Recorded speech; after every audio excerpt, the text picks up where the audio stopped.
turn it over to our presenters. Today we have Kelly Ferenbaugh and Heidi Davidson. Thank you.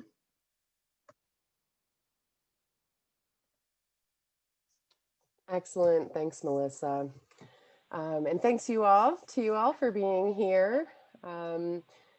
I have to tell you, this will be interesting. I haven't presented to a group that I can't see yet. So certainly I'm going to be looking at Heidi, and she's going to be super supportive, I'm sure. Heidi and I are very excited to join you today. We are with the Ohio Department of Developmental Disabilities in the Office of System Supports and Standards. We're going to talk about this Ohio ISP work that's been going on. We're both very excited about. But we do want to just reiterate, if you have questions, I'm sure some of you know quite a bit about the Ohio ISP already. Some of you maybe don't know much at all. So we do invite you to ask those questions. We've got a presentation that we're going to go through, and then we're going to try to get to as many of your questions as we possibly can. So please, if there's something that you want to know about Ohio ISP work, go ahead and put it in the chat, and we'll answer that. So let's see, how about, let's jump right in. Let's make sure I can get my slide to move. Okay. So we want to talk a little bit to you about where we've been. You all may remember in early 2019, Director Davis announced some initiatives for the department. And this is really where the Ohio ISP, and sometimes Heidi and I will call it OISP for short, of course, because we love our acronyms, we love to shorten things, right? So that's what we mean, Ohio Individualized Service Plan by OISP. But anyway, so in early 2019, the director announced some initiatives, and one of them was really around a standardized assessment and ISP for the state of Ohio. He shared core values with us. He shared some guiding principles. And we also had some town halls to collect feedback from folks. Now, I'm going to go in depth about each of these topics in just a moment. So I'm trying to kind of lay the timeline out for you so that we're all together on how things happened and in what order. And then we'll go into more detail about each of them, just so that you know. So that happened in early 2019. In the summer of 2019, we developed a work group specifically around the development of this single assessment and plan. And that was a work group outside of DODD. And then in late 2019, that work group had kind of hit the ground running. They really jumped right into the work on an assessment template. That assessment template was developed. It was reviewed by the Ohio Department of Health. We wanted to make sure that any partners we need to connect with, that we're making those connections so that we're moving forward together. And we also established a testing group, right? So we're doing all this work, we're developing documents.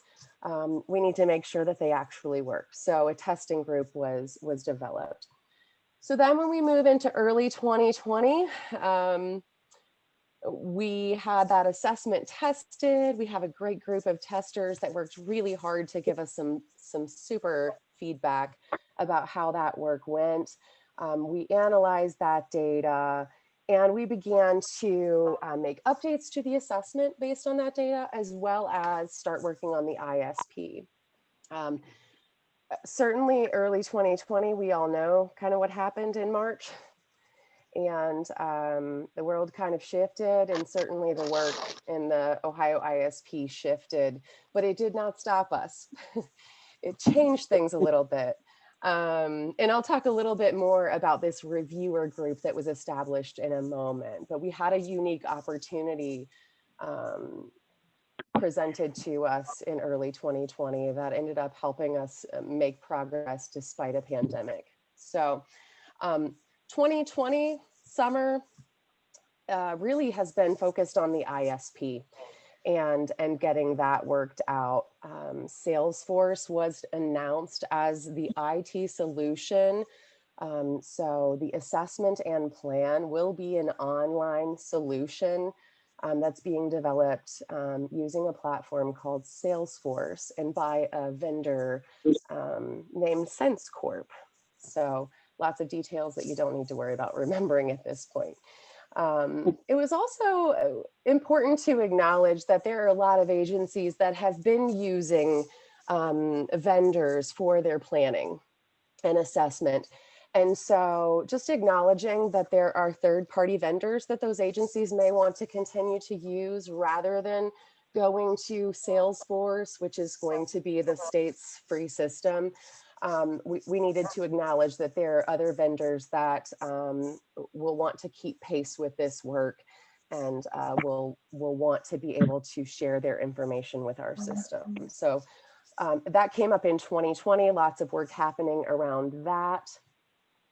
And then finally, we launched testing of both the assessment and the ISP at the same time. So there's your quick timeline of where we've been.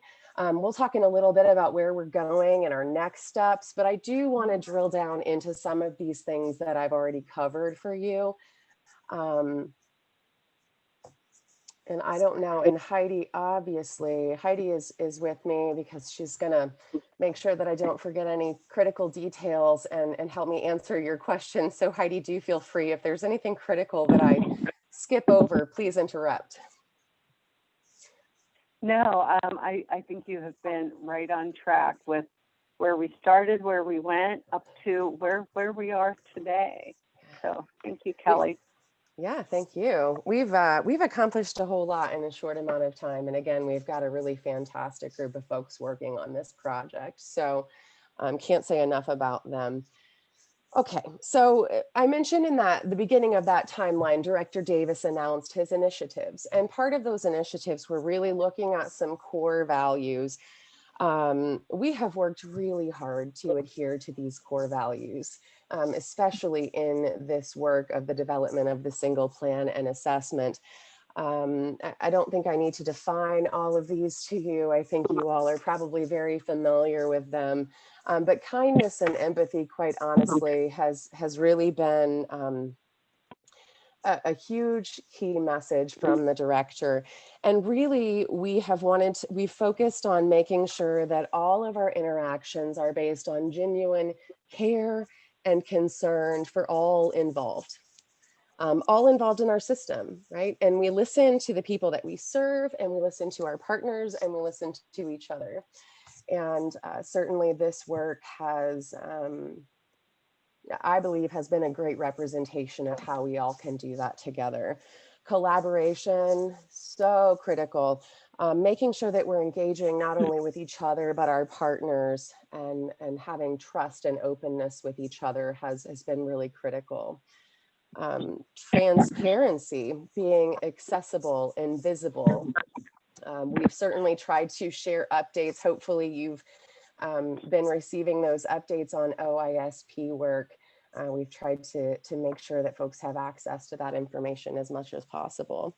Innovation, we are definitely looking at how can we use technology and look at new innovative ideas so that we can simplify our work and make our system more efficient.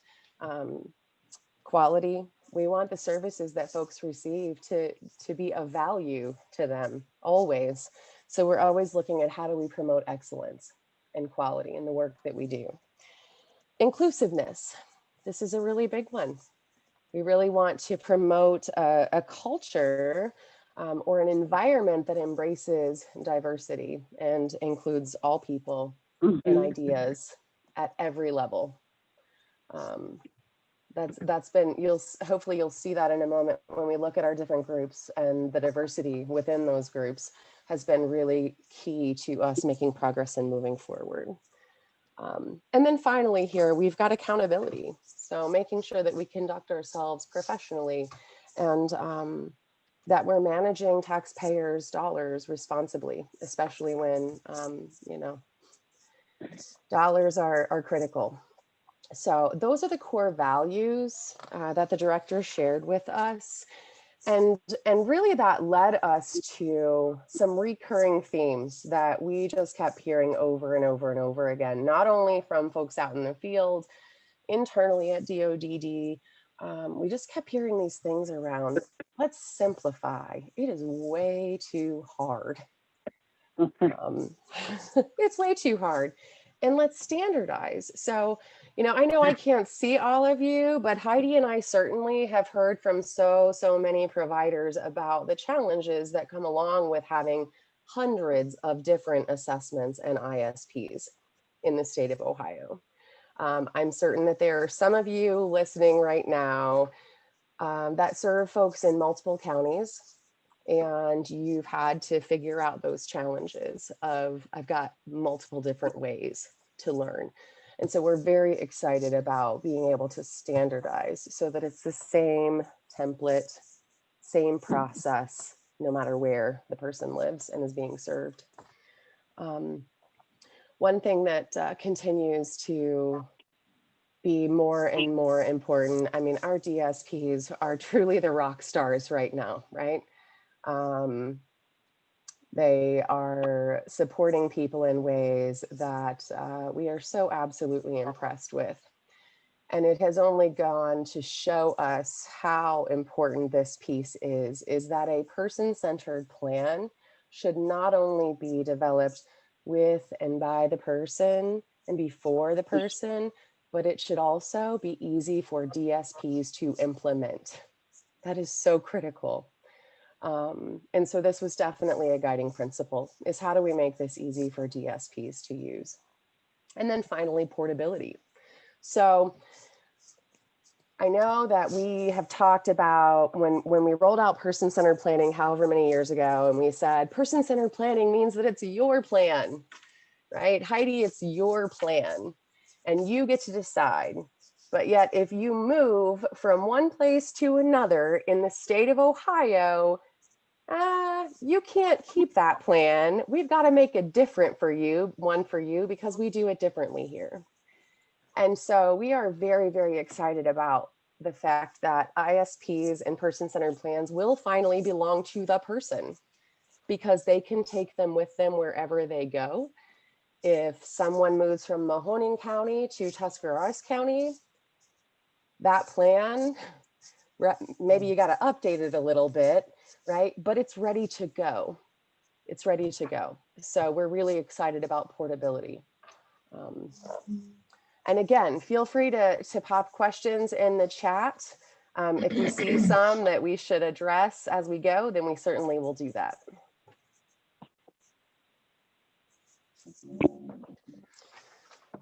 All right, so one of the things that I mentioned in our timeline was town hall feedback. One of the very first things that our office did was we scheduled what we called feedback forums all over the state of Ohio at different times of day to try to get as many people as possible that were interested to come and share with us how they felt about planning and assessment.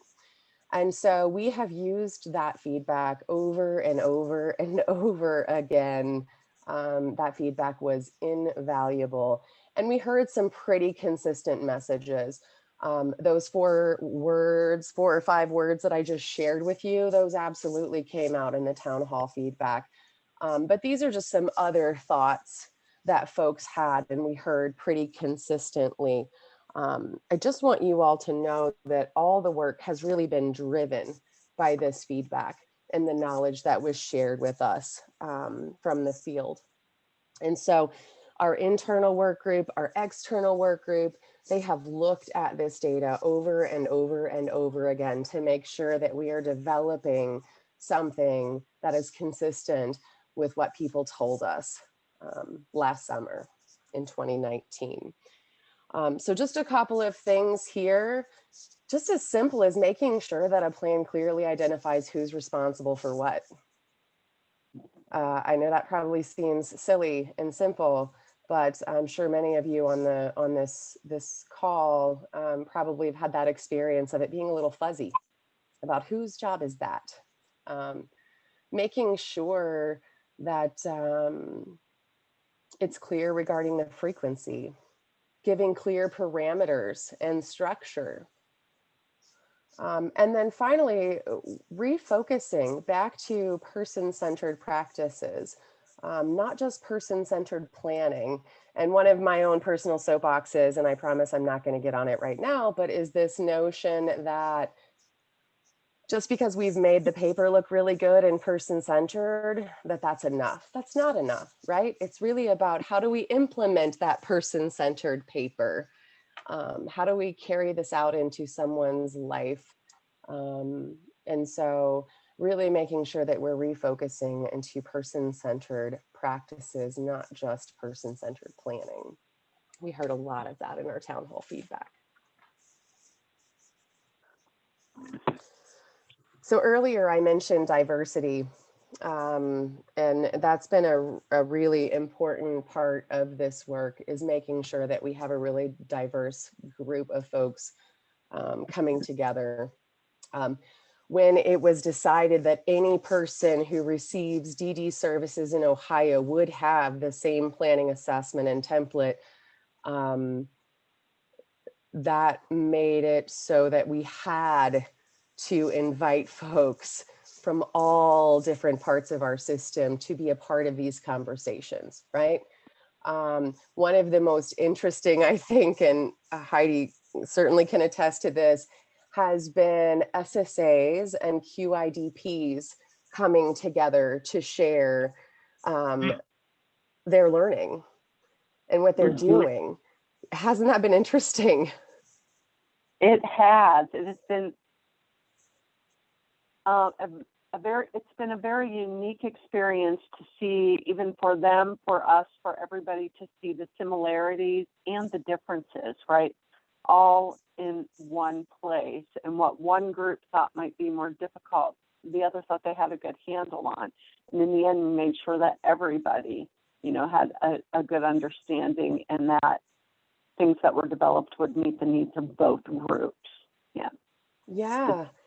It's been, I think one of the other things that's really struck me is oftentimes we all think that we are in so different places, right? Even amongst provider agencies, and that that many of us are so far apart. But one of the things that we really recognize is we're just using different words for the same stuff, right? Like our language is kind of all over the place. So what we call, one example is action steps, right? Action steps might be called, help me, Heidi, implementation strategies. Yes, goals. We've heard all kinds of different ways to say the same thing, right? And so we think that we're all very, very different, but what we're finding is really it's our language that's separating us in a lot of cases. It's not really the actual practice. The practice is very similar, which was really neat to see. So yeah, and I think that this group of folks has really learned a lot from each other. Don't want to speak for them, but I think they would say that. So you can see all of the folks that have been involved. I think it's important to also call out that we looked at large agencies, small agencies, and a variety of different services that are being offered so that we could have, again, a very diverse representation of our system. I think that the other thing to say is I know that there were a whole lot of people that wanted to be involved in this work group, and a lot of people requested, and we realized we had to get some work done. So we couldn't say yes to all. I don't know, I'm no joke, there were probably at least 100, probably a lot more folks that had requested to be a part of the work group. So that was kind of a hard process to go through. But one thing I do want to say to you all is that we got some really fantastic folks. And when you have that many great minds and that much knowledge in a room together, you are certain to have some very spirited discussions. We had our fair share of those and continue to have our fair share of those. So that's when you know you've got a great group, when you're willing to talk about the hard stuff. Speaking of great groups, testing was really critical, has been really critical. I just want to share with you, these are the agencies that were involved in testing. You'll see both county boards and ICFs. The other thing that I want to share with you here is that we required that it was a team test. So not just an SSA or QIDP, so someone who writes plans, right? Not just that person and the person who receives services, but include their providers, include the folks who know this person best. We required team involvement, team testing. And we had quite a few responses, which we're going to talk about in a moment. But we also asked for feedback from all team members, not just the folks who work at the agencies that you see on your screen. They certainly provided a lot of feedback to us, but we wanted feedback from others as well. And yeah, Heidi, go ahead. Yeah, and you may notice with regards to the providers on these lists, they were all selected to be testers for their ICF. I know some of them have their providers of labor services and ICF. They were all selected to participate from the QIDP ICF perspective, right, of implementing the assessment and the plan for folks within their ICF. So in all actuality, there were probably even more providers, right, because all of the county boards that are listed, the folks that they served received services from somebody also. And those folks were a part of the service in conjunction with their county board partner. Great call out. Thank you, Heidi. No problem. Thanks. So we didn't give the disclaimer that I'm sure many of you have heard if you're doing many virtual meetings, but all of our pets at home tend to add a certain level of fun to meetings and presentations. So Heidi's dog snores and sometimes it's really loud, just so you know. I apologize. Obviously, Kelly can hear her. I'm sorry. She is the cutest little bulldog though. So I just had to share that with you all to break up some of this presentation stuff. So anyway, so speaking to what Heidi was talking about, we had a lot more folks than just those county agencies and those ICFs. It extended to other providers, family members. You can see on this, these are folks that responded to a survey when we did assessment testing. Now we've done assessment and planning testing at this point, and those numbers aren't included here because we're still wrapping up that data. But this just gives you an idea of who was involved in providing feedback in that work. So just some examples real quick to share with you about some of the things that we looked at with assessment testing. Of course, we asked them to test the questions. We wanted to make sure we were asking the right things, but we also just asked some basic things about how often did you meet, how many hours did it take to complete. What we found is that folks averaged about 1.5 meeting times. And we were glad that it was more than one. And I did want you to call out, this is pre-COVID when folks could still meet in person, this data is. And so this also helps us learn how we need to tailor our training. When we think about, what makes sense for folks when you're having a conversational assessment? Do you really meet one time for a marathon meeting, or do you meet a few different times? What works best for them? So this data does help us learn how do we train to having a conversational assessment in a way that, isn't taking hours and hours and hours in one sitting. So certainly learned a lot from this data. All right, so I'm going to keep moving because I know I want to get to some questions sooner rather than later.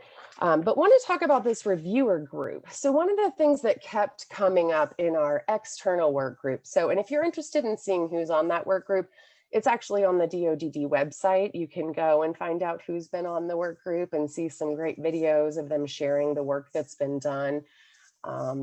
But anyway, we kept hearing from some of our work group members, this is all wonderful, but what are the reviewers that do compliance going to have to say about this? And it kept coming up and it kept coming up. And so we certainly, you know, being part of the regulatory unit, realized that, you know, we needed to engage some additional folks from our team.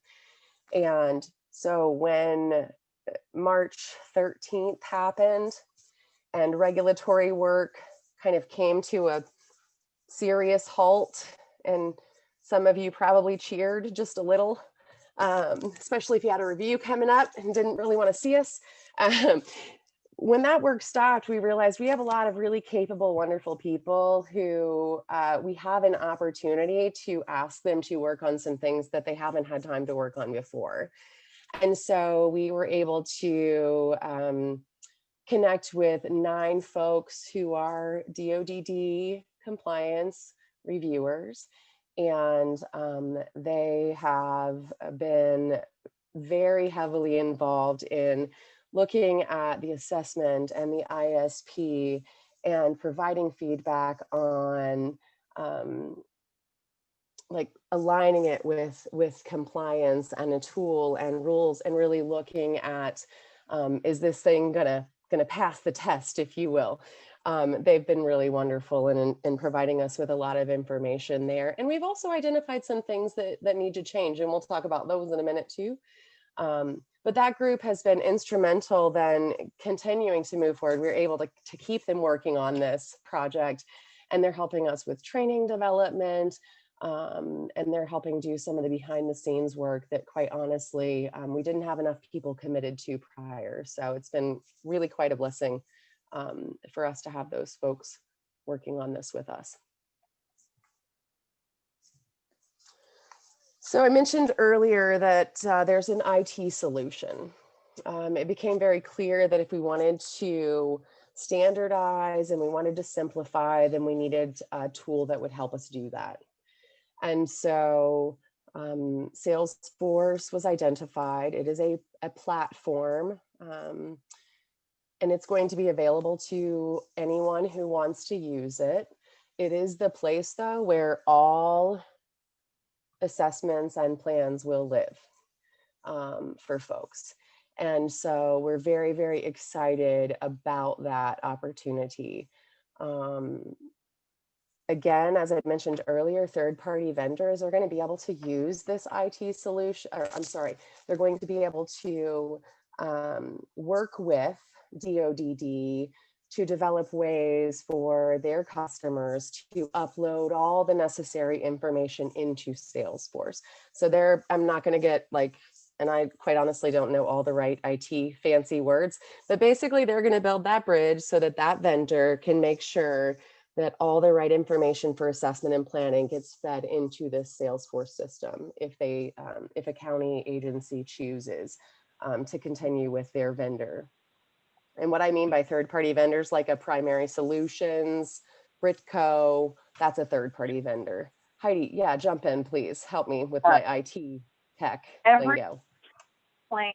Every person's plan will live in Salesforce. There's no choice for it to not, right? So I feel like we need to be super clear on that. There are just some folks who already use a different vendor. And that vendor, as long as they can keep pace with Salesforce and have a working relationship with them, they will be able to do that. But Salesforce will be free for everybody. Right. Yeah, no, thanks for calling that out. It's just the idea that that vendor will have to align with Salesforce. They'll still be able to use that vendor, but again, ultimately, the place where all ISPs and assessments will live is in Salesforce. So thank you, Heidi, for making sure I was clear on that. So Kelly, do you want to address questions as they come up, or I think we should just save them for the end, let you keep rolling here? We're getting there. We're getting there. Do you want me to wrap up and then we'll go to questions? Sure. Yeah. When you get to the end, we'll do the questions then. So if you've asked one, we will address them. We'll just do them all at the end. Perfect. Yeah. And please Free continue to to, ask. yeah, please do ask away. And if something's not clear, because quite honestly, Heidi and I, we talk about this stuff all the time. So sometimes we can catch when the other one's not being very clear, but we're talking about it so much that if there's anything we say that's not super clear, please do jump in and ask us, because we want to not create any confusion. So, okay, so I think we covered everything on this slide. So going to keep moving. Let's talk about where we're going, which is really exciting. We still have a whole lot of work to be done, but we're making great progress. And so this has actually already happened, the full testing, fall of 2020. And so at this point, we're looking at making some minimal updates based on our feedback that we received from our testers. That data really gave us a lot of great insight into the training that's going to be needed across our state. Training alone is also a great benefit to standardization, because as somebody who's been doing training for quite some time in Ohio, certainly one of the biggest challenges for me as a trainer has been, I've got to speak to all these different templates and processes. I used to have to prep before I would go anywhere and say, can you show me what your ISP looks like so I can learn your language and now I can talk about it? And certainly the same thing for our regulatory folks, right? Reviewers have to learn the language of each county before they can even look at, are they meeting compliance? And so just the fact that the standardization is happening is going to make training and regulatory work so much better, so much more efficient and effective, because we are speaking one language, we are talking one process, one plan. So data analysis is happening right now, as I already mentioned, and updates. Late 2020, so what we're getting ready to roll out are some high-level overview. They're going to be videos, and those will be coming to you shortly. So keep your eyes out for high-level overview of the Ohio ISP. You've kind of got a sneak peek by joining this session today. But we've got some folks who recorded some videos. There are 2 parts. We're going to talk a little bit more about training in just a moment, but I wanted to go ahead and call out, those are going to be available to you all here very, very soon. Early 2021, we're going to continue on this training path. Training is going to be really, really critical as we're preparing to roll out this standardized plan and assessment. We're looking at customized trainings by role. So SSAs and QIDPs will have specific sets of trainings, but we'll also be looking at other roles around different types of provider. What trainings do you need? And then we're also looking at the development of a method for feedback collection, because we do want to make sure that we don't stop asking people, how's it going? What do you need? What support do you need? We want to make sure that we're doing that as we go. So that'll be coming in early 2021. Spring of 2021 to late 2021, we're going to be rolling out implementation of the Salesforce IT solution. So as I already mentioned, we're going to be looking at feedback. Feedback's going to be critical to us continuing to refine, but we also want to make any updates in a really planful way, making sure that updates that we make the most sense for the most people. So we're going to be really careful about how we make updates. And then finally, something next that's coming is, we heard overwhelmingly in our early feedback is that there are just way too many assessments. And a lot of these assessments ask the same question many times. And that can get a little confusing, because then sometimes you ask the same question in a different way and you get 2 different answers about the same person, and that's not okay. And so there's going to be an assessment center built in this Salesforce solution that's going to streamline our assessment processes, which we are super excited about. So that's more to come on that. Stay tuned. And then in 2022, we are looking at full implementation. So all plans will be in the Salesforce system in 2022, either directly or via the third-party vendor, as we were speaking about earlier. And then once again, we're going to be looking at continuing to refine based on feedback. This, like any other technology, is going to update as we go, right? What iPhone are we on now? I think they're getting ready to roll out 12. They're always looking at how do we make updates. Speaking of iPhones, you know, this Salesforce system will work really well on an iPhone. So there's just my little random side note. So here's the next steps. We're going to talk just a little bit more about those. And then I do see some questions rolling in, so I'm excited to get to those. I know Heidi is gearing up to tackle those. All right. So high-level training, mentioned that just a little bit ago. There are 2 parts. Those are going to come out in videos. I do want to say to you all, those are going to be available via, they're actually going to be posted like YouTube videos that you can just watch. We do want you to watch both parts, please, and thank you. We are actually requiring that SSAs and QIDPs do both parts. So they're going to view them a little bit differently. They're actually going to go to DODD's website and log into My Learning, because they're going to be associated with SSA. Well, there's going to be CEUs associated. And ultimately, SSAs and QIDPs are going to be required to complete a series of trainings, including this part 1 and part 2, to be able to use the new assessment and plan. We want to make sure that folks have all the proper training before they jump right in. So going back, part 1 and part 2 coming out very soon. Please share it widely, join it yourself. The other thing to call out, if you don't really have any questions today, or if a question comes into your brain tomorrow, we are going to offer live chats in November and December after folks have watched parts 1 and 2, so that you can come and bring your questions, and some DODD folks will be there to answer those for you. So just giving you a bit of a preview of what's to come, so make sure you tune in for those things. And please note, if you are an agency that has ICFs and you have QIDPs at your agency, the high-level overview training will be required for them. For every single one of them, they will need to complete it in My Learning. You'll see when it rolls out, it'll be offered in My Learning and offered on YouTube. But the QIDPs and the SSAs will be required. So it'll kind of be their first steps to what will then be the SSA and QIDP modules, which they will also be required to complete before they can assess and develop plans for folks. So, right, huge changes coming. But so if you got those folks at your agency, make sure that you have them all participate in that training. Sorry, Kelly.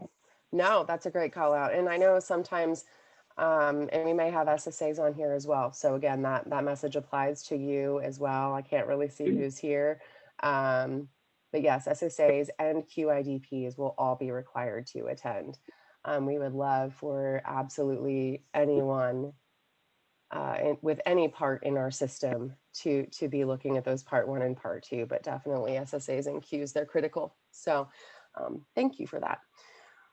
So again, other roles will have very specific module-based training that will be available to them. And again, all team members will have training. Some of it will look the same, some of it will be different based on people's role in the system. So another thing to come is the development of a single planning rule. And we are pretty excited about this. The fact that we will have a rule just dedicated to planning and really clearly defining what planning should look like. We really are looking at sorry, I'm reading the chat while I'm trying to talk. We're really looking at a applying across settings and really focusing on similarities and one clear message to the field about what planning should look like. So I'm gonna keep on moving so we can get to these questions. Other changes, we certainly know that where we want to go means that we need to update some rules as well. So already talking about how do we revise the SSA role or SSA rule and role, right? We've piled a whole lot on SSAs and really looking at how do we better define what an SSA's responsibility is and really focus it in on the key functions of an SSA, which is planning, right? Assessment, monitoring, revision. I'm going to look at the county board admin rule as well, and the ICF rules on the DODD side. So again, talking about that language earlier, we think that we do a lot of things the same from waiver world to ICF world, but we have a language difference. And so kind of crosswalking that is going to be really important. And more to come. I know we have some specific questions in the chat related to ICF. So we will get to those in just a moment if you hang tight. Someone in the chat was saying, this is all about process. Can we see some of the actual work? So yes, you can. This is what we really like to talk about too. So I'm sorry that it took us so long to get here. But when we talk about the assessment, and that's really where we're going to start here, is there's a whole philosophy behind this assessment. Our work group spent a lot of time really just talking about what assessment should look like and feel like and what that experience should be like. And so all of these words that you're seeing on this screen right now are words that went into the development of this assessment that's really focused on being a conversational assessment and really getting at what are people's skills and abilities in addition to what are their needs. So we're excited to share with you that these are the assessment sections. All of these align with life course. If you're familiar with charting the life course, these are the same as the life domains in charting the life course. So communication, advocacy and engagement, safety and security, social and spirituality, daily life and employment, community living, and healthy living. And I know Heidi and I are both incredibly passionate about communication. So we were very, very excited when the work group thought it was critical that communication was the very first assessment section. Because we know communication is key to, and we all communicate differently. And so really understanding how a person communicates, whether it's through words or behavior, is the first step really in working with someone. So those are our sections of the assessment. A few things to call out real quick about the assessment. So we know there are lots of other assessments, specialized assessments that are completed outside of maybe your agency, of a county board. And so we want those to still be available to folks. So all specialized assessments completed by any qualified professional, those will be uploaded to the system to support that assessment. So it can be lots of different things, a PT evaluation, a swallow evaluation, lots of different examples here. The other thing to call out is that person-centered tools were kind of embedded or interwoven into the assessment. So a communication chart is built in to the assessment. If you're familiar with communication chart, it's 3 areas. What does a person do or say? So, you know, what can we see or hear from the person? And then what does it mean? And then finally, what should we do or not do or say or not say in response? So that's built into the assessment so that we can make sure that we're collecting that for all people and make sure that we understand really how folks communicate and how they need us to communicate with them. There are other tools embedded as well. You know, good day, bad day, routines and rituals. Those are all embedded into the assessment. A few things that I do want to call out here is that when we approached assessment, we were really looking at how do we kind of change the way that we approach services and supports and really start to look at all available resources. So not just paid, but unpaid. Let's look at technology. So at the end of every section in the assessment is an opportunity for someone to really think about if the person needs supports in this area, what might that look like? Could it be a technology support? Is there an outcome here potentially? Is there a referral, community, or maybe it's just paid support? And so really kind of being intentional about including those in our assessment so that we can, you know, recognize when there are opportunities for things just, you know, beyond paid supports as well. One thing that people were kind of pushing back on was you didn't list day programs in the assessment. And one thing we stuck to our guns on is an assessment is not where you authorize services. You don't assess someone and decide they need day program, right? In that assessment, you assess someone and decide that they have some needs around socialization. They have some needs around, they want some help getting a job. They have a need around learning some skills. And then when you get to planning, you align that need with a service potentially. But services don't happen in assessment. And so we were really intentional about not including questions specific to services. All right. Assessment truly drives planning. This is probably the part that we are excited the most about, is that our assessment feeds the ISP. So in each of these assessment areas, the information on the right side of the screen, the important 2 and 4, the skills and abilities, all the things you see there, those are all pulled from the assessment over into an ISP. Much of what we learn in assessment drives the services and supports someone receives, drives the outcomes someone works on. And so we wanted this new single plan and assessment to really truly show that. And we're really excited about how all of these assessment areas will fill in these areas in an ISP. We like to call this the bridge from assessment to planning. And this is what you see is the bridge. All right, so finally, sections of the ISP. And this document is I can't remember if it's actually on our website right now at this very moment because we've made a lot of changes to it, but we are getting ready to launch a new site and it will be available shortly. So when we roll out that part 1 and part 2 overview, be looking for the launch of a website and we'll have relevant documents there for those of you asking about a copy. So every plan starts with a 1-page description or an introduction, right? That's really that snapshot of the person and what they want their supports to look like. It includes summaries from assessment around important 2 and 4 skills and abilities, known and likely risks, and levels of supervision, by the way, is included in that section.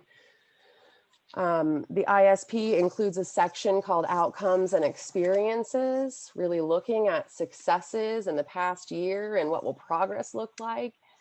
Also looks at services and supports. So this is really where, you know, as a provider, you're going to have a lot of really detailed information in this section about what you're responsible for, as well as other supports and professional referrals. And then finally, the plan wraps up with agreements and informed consent. This section of the plan includes if there are restrictive measures, it includes an additional piece around that. And then finally, we wrap it up with contact information. So all the basic stuff about a person and then any important people, places, groups that they're a part of. So those are the sections of the ISP. I actually forgot this example is in here. So my apologies. I'm passing by it for just a moment to call this out. This is really our cycle here that we talked about earlier with plan writers is that assessment, planning, monitoring, revision, it's really this never-ending cycle. And really at the heart of it is this ongoing conversation that keeps that moving. Really what we want planning and assessment to be is this living, breathing process that is updated as the person's life changes. And that's really what we're shooting for. So I want to like go ahead, and I feel like Heidi probably has a good handle on what questions we have. So I'm going to turn it over to Heidi to kind of triage what questions we need to answer. Thank you, Kelly. So the first question, what about ODH reg, right? Does the assessment and ISP also meet their requirements? And this is from a Q at an ICF that's under both agencies. And we believe that it does. So initially when we did the assessment only, we hadn't worked on the ISP, we kicked it over to ODH to let them have them take a look at it and give us some feedback. They believed that it met all of the requirements. They even kind of noted which tags were met where, which was great to see. We just got our final feedback from our testers on October 12th, so just a couple weeks ago. And then we also had a small focus group on ICF, and we got some feedback from them. I think some of the people on this call were members of that group. And so we are going to take that and set up yet another meeting with our ICF partners now that we have a final product on both sides to make sure that that is indeed the case. So hopefully that answers your questions. I know there was another comment kind of similar to that. Somebody's concern was that not just meeting state requirements, but also federal standards for ICF. And once again, ODH is our partner in assuring that that happens. Go ahead, Kelly. Sorry, I just wanted to call out that we are continuing. We've had some fantastic representation from ICFs on our work group. And just because our work group feels like, you know, we're kind of coming to an end of development, but that work group is continuing to partner with us to ensure that we've got everything covered, our bases covered. And so we're continuing to have conversations about making sure that ICF folks are covered and that we've got everything in there that needs to be. So I promise you, we are continuing to look at that, and it's been a huge focus. So we will continue to do that. Sorry, Heidi, go ahead, next one. Okay, next question. Do you know when Salesforce or SenseCore will be providing specifications to third-party vendors? So this is from somebody who has reached out but hasn't heard back. Good timing for that question. We had that question with our IT chief. Was it just earlier this week or at the very end of last week? I'm not even sure. But somebody asked him that question, and he had a great way of framing it. Well, first I'll say I believe the time frame is next week, the week after at the latest. But what he said was, of course we want to do that, and we will do that, but that is what you do once you build your foundation. And they are still in the process of building the foundation before they bring other people in to help support it. They have to have a strong base with the system itself. And Kelly, I'm sure, would agree with me that building the foundation takes a whole lot of work, right? And you can't really include external people until that work is done. Like, we meet with SenseCore for a while. It was daily and sometimes multiple times a day, right? But we are working through the process with them. We're up to kind of finalizing our user stories right now around some of the work, and they really are doing a great job. But continue to reach out. If you don't hear anything by the end of next week, you can let us know, and we can forward your emails to the appropriate people. Definitely. So the next question, I think Kelly already asked answered about a copy of the draft of the plan. And it's interesting to me because there's not really a draft right now, right?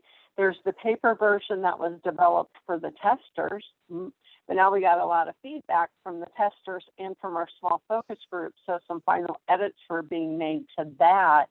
And then even once it's being placed into the IT system, into Salesforce, it's going to be much more automated than the paper copy, right? Like sometimes our responses are, well, yeah, we want a pick list for that with an open text box and things that I struggle to imagine how they would look on a paper copy as we try to make it much easier, right? Like if you think of like, who's the one we usually say, Kelly, to compare it to what we would like it to look at? I want to say TurboTax. I always say TurboTax. TurboTax. Yeah. Thank you. Yeah. Right, Yeah. like we want it to function like that. Like you work through it, and if you answer this, then this opens. If you answer this way, that opens. So it's going to be very different than any paper version will look. Right. However, right, don't think, oh my gosh, how am I going to do that for all my staff? No. There will be reports that you can pick and choose what you want to include on the paper to print for your staff, right? Like, you know, we've talked about a one-pager a lot, and it's not a one-pager, something that gives the basic info on a person on the front page, their important to, their important for, their risks, their good day, and then maybe on the back, the services and supports that provider has to provide or is authorized to provide are listed there. The outcomes are listed there, and maybe that's just it. So there's going to be a lot of different reporting from the system. And in case you can't tell, the princess woke up. Sorry. Yeah. Can I just call something out real quick, Heidi, if you don't mind? Yeah. One thing that we're really excited about is that, you know, when a service is authorized in a plan in this new system, that's going to trigger a certain set of documentation sheets. And it was a whole lot of fun work. But we connected all of those services with all of the requirements associated with each service so that the system will basically deliver a doc sheet based on the service, include all the requirements of that service, as well as go ahead and populate any fields that can be populated. So we are super excited about that functionality because we think, I mean, we know a lot of citations are just simply because something was left off of a doc sheet that should have been there. And so being able to streamline that, we are so excited to be able to do that. So I just wanted to add that real quick because I know we've got like thank you. just a little bit of time left. So I want to make sure. Okay. Just a couple more questions. What's the difference between the beginning of the OISP rollout and full implementation? The difference is 1 year. So March of 2021 is the beginning. So if you think about people's span dates, anybody who has a span date that starts in March, they will be the very first people. I mean, right now, March is what we're going with. They will be the first people whose plans will be in Salesforce. But we're not saying everybody have them in 3 months, 6 months. We're saying take that year, right?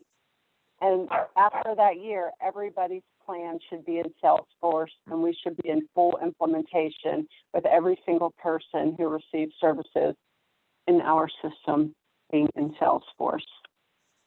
So that's the difference, but it's just the time frame to get everybody in, which is a year based upon span dates.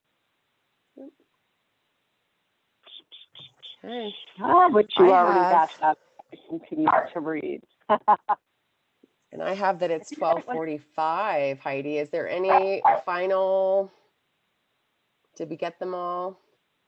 Somebody asked when we should expect to see SSA rule changes and the new single plan rule be released. We don't have a specific time frame right now. It's going to be started, the development, in the next month or so. I don't know what the date. The SSA rule last time it was approved, I thought was only approved for 1 year, but don't quote me on that. But early in 2021, we expect to have the single plan rule. Yep. And we will definitely share a presentation with Melissa so that you can get a copy of that. Someone is asking for the platform website, and I can't confirm which one it is. So I can also share information with Melissa to answer that question, but I just don't know for sure because I haven't looked. So just want to thank you all. Sorry, we ran a little bit over, I think, but we greatly appreciate you joining us today. Thanks for your great questions. And we hope to next time see you face to face. Thank you so much for joining us today. We certainly appreciate the time that you took, and it was a wonderful presentation. Sorry about my screen. And I launched the poll for your CEUs. And thank you so much for your time. Enjoy your lunch, and we'll see you this afternoon. Have a great day. Thank you.